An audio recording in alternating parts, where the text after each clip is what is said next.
official, principal, teachers, Honorable Mr. Captain Matthew, Parliamentary Representative for Northwood, graduating class of 2018, parents, guardians, invited guests, ladies and gentlemen, boys and girls, good afternoon. Education is not preparation for life. Education is life itself, quoted by John Dewey. Ladies and gentlemen, it is indeed an honor to be standing in front of you today, speaking on behalf of the graduating class of 2018. We have much to be thankful for. I would like to thank God for sparing our lives to see this day. The plethora of achievements of this class would not have been possible without the help, support, and guidance of our parents and teachers, and the overall inspiration from the entire school community. To these mentors, I say our success is your success.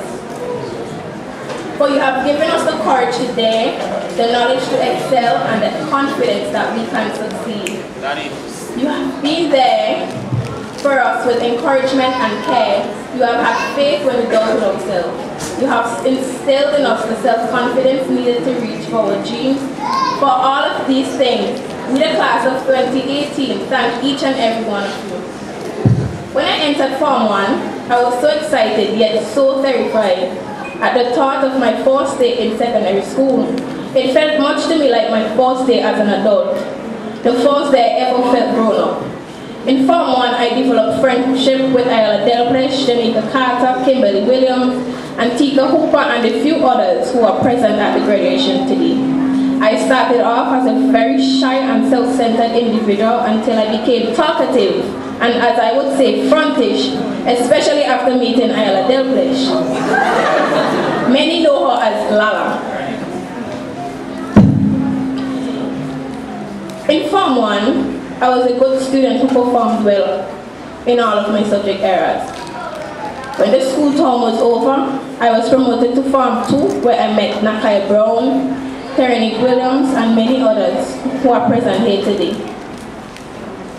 Form 2 is where I gained self-confidence and courage, because we had to do a lot of presentations in that form. I always motivated myself to work hard in all subject areas. After all, success is a must, isn't it? I was then promoted to Form 3, where Mr. Samuel was our form teacher. We called him Sam. Sam would always motivate us to do more and to reach beyond our limits. In Form 3, if I ever said I encountered any problems, I was lying. I didn't find Form 3 as challenging as they said it would be. We moved through Form 3 with ease and grace. Form 3 was more like fun time for all of us, where we developed maturity and dropped the childish act. Well, except for Ezra, that is. When I moved to Form 4 BGT, I settled in Form 4. I felt proud of myself. I also met some of my classmates who repeated Form 4. We created a group called Upstairsers. The name was given by Ariel, or sometimes we'll call ourselves Gallants. The name was given by myself from watching a Nigerian movie, which was based on Selfish Schoolgirls, with the main actress being Mercy Johnson. They know what I'm talking about. Form 4 was the big man class. I encountered a lot of problems. Later did I know that these challenges were preparing us for what to expect in Form 5. The following September, my classmates and I were promoted to Form 5. I can't recall anyone repeating. Our class teacher, Mr. Jack, or as I would say, Daddy Jack, was always there for us every step of the way, no matter the circumstances, because he knew we can achieve anything in life we put our minds to. Form 5 was indeed the most challenging of all challenges for all of us, especially leading up to deadline for our school-based assessment. Mr. Prince gave us hell. We were frustrated and tired from long nights of staying up to complete SBAs and making changes to perfect with it with the hope of getting a better mark. As many of you know, on September 11th I lost my father, the strongest man I knew. I can talk and talk about him, about his unconditional love for me, for wanting the best for me and for giving me so much of his time and attention. He is my reference when I think of men, He helped me build my self-esteem because I could see in his eyes that he believed in me and loved me. The idea of having an entire life without a father, without the conversations, without the arguments, without the bond we had, is what keeps me awake at night. These thoughts are the ones that hit me the hardest. They transform the dull feeling of loss into deep, unbearable blackness. I wanted to withdraw from others because I thought they wouldn't understand. They still don't. However, some of the graduates here today, along with a few teachers, showed me that it's best to reach out to others rather than being reserved. They showed massive support towards my loss.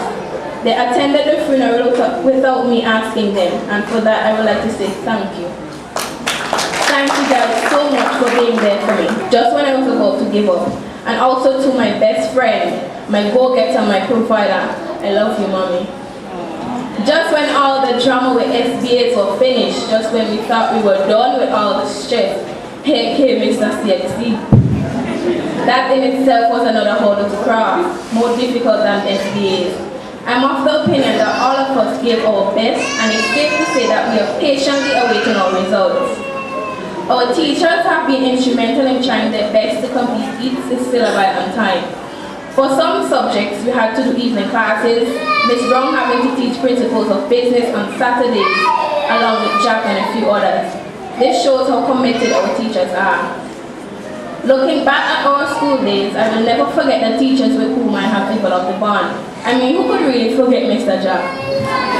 One of the things he would do whenever we have math, he would put an equation on the board and give us the chance to solve it. And if we dare mumble an answer, he would come and he would write in reading on the word confidence. We all developed a strong bond with Jack, despite the fact that I hated him in Form 1.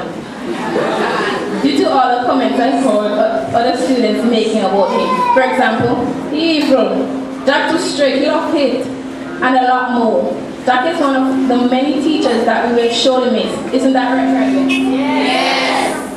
And let's not forget the time 3 girls locked Jack up in the staff room, right? Rana, Kimberly, and Nakaya.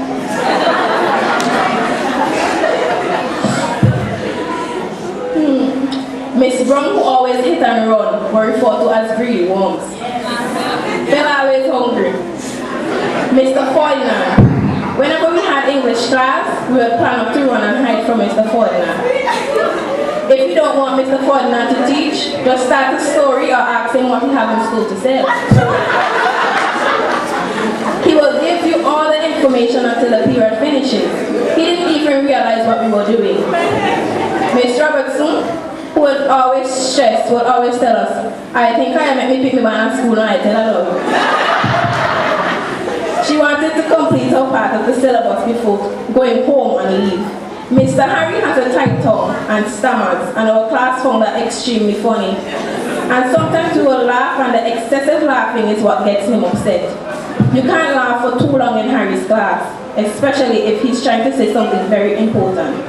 And you keep laughing. Oh, you should hear him laugh. His laugh is hilarious. Mr. Prince, one time he's all fun and jokes, another time he's very quiet. That's when he's mad. But we weren't afraid of him, right, Lala and Ariel? Yes! Most of the time, Kimberly wouldn't know what's going on in Mr. Justin's class, since she would fall asleep within 2 minutes of the beginning of the period. We tried to hide from Mr. Justin once, but then we realized we wasn't doing him any harm. We were doing ourselves. To Mr. Marshall, or as I should say, Maca! He is always complaining about us late coming to class, but whenever we tried to make an excuse, he would just cut us off by saying, think I'm not here and not upstairs? He locked us out once. It was the first time I was out of class and wasn't hurt. I didn't feel anyhow because on Friday we were getting our passports to go home. God, that felt good. And to Miss Samuel. Miss Samuel taught me in Form 2, if my memory serves me right. From there I knew I had a second mom. She's so caring and she always looked out for me along with Anila and Eli, who are all past students of the Pettibody Secondary School. I could write a book about Miss Samuel, but I choose not to because the book wouldn't have an ending. I will also never forget my classmates and friends with whom I have developed a bond. I honestly can't forget Xavier, who will pass gas and says it's someone else. Sikela, who always seems to call people licorice, not realizing he just looked big. Choi, who's the first person to go for break and the first person to finish. Hanifa, who always wants to sit in someone's seat, but nobody can sit in hers. I would advise people not to ask Hanifa anything. I asked Hanifa a question in second term, and no one's still awaiting her response. And I won't be getting that, it seems. Tonkila, who's always quiet, the only time you hear Tonkila talk the most is when talking to Hanifa, or when she's proving a point. Jack, always say Jelly, who constantly laughs for nothing and makes the rest of the class laugh. Mia, Dafika, and Karja, who mostly keeps by themselves. The only time you see Karja bonding is when she gets a piece of milk. Comments. Joanna, she's Miss Mouty. Don't ever try to disrespect Joanna. Rolando, who hardly speaks, but don't make that innocent face fool you. Chrissy and Lee, who always seems to be together. The only time you won't see them together is if something bad really happened between them. Omari, I prefer him when he's in a bad mood, because once he's not, he'll be on you like ticks. Playful and doesn't know when to stop his Omari. Carrie, who is always hustling like fire somewhere. Dasha, who Ariel calls Noah. I swear Dasha knows everything. She's like Google. And now for my upstairs, my gallant. It consisted of 7 individuals, 1 boy, Ezra of course. He was a class clown and 6 girls. Let's start with Miss Lala, Miss Frontish, I would say. I've never met someone who could be so frontish. Lala is the one with the high self-esteem of them all. Don't ever try to tell her she's not gorgeous. Ariel, who always seems to be hungry all the time. Ariel would just finish a meal and say she's hungry. I couldn't quite understand if she had tapeworms or anaconda in her tummy. But now I know it's definitely anaconda because tapeworms are tape. Letitia, who you have to catch in the mood. Kimberly, who is always laughing at everything. She doesn't know when to stop. The joke could just finish and 5 minutes later, Kimberly will still be laughing. And Tika, we call her Uman. We had a song within our group where we would say, Ayay. Uman would be the only person to say Ayay. Spoiling the slang. I don't know if she was practicing karate or something. We just never seem to understand this Ayay thing. Nakaya, who you think doesn't talk a lot, I mean look at her. The first assumption is probably she looks like she doesn't talk a lot. But trust me, once we pull our chairs on a Monday morning and start that comic topic, Nakaya will be in it for good. And don't even bother to do so. I saved the best for last, Miss Freta, also known as Rana. Rana always takes her work very seriously. She's a great advisor, and for that she inspired me. She had a saying, she would say, she'll always repeat it to us, time is of the essence. You could just laugh and she would start, time is of the essence. I would also like to highlight this moment. It was sign-up day, and we had wet fed where we soaked a lot of teachers along with a lot of students. And Rana tried to soak Mr. Nash, who is the principal of Peterborough Secondary School. And he was so stubborn. He stood right in front of his office door and didn't move. But he had a good reason. He kept saying he has his phone on him. And Rana still tried to wear his shoe. But he ran at the same time. God knows I wanted somebody to wear so much. That is one out of the many good memories I've had at Peterborough Secondary School. As much as I want to reminisce about the last 4 years, instead I think it's more important to focus on where we'll be in the next 4 years. Whether it's baking bread, cooking up laws in the Senate, teaching future generations, or creating new music, all of us must ensure the word success is associated with what we do.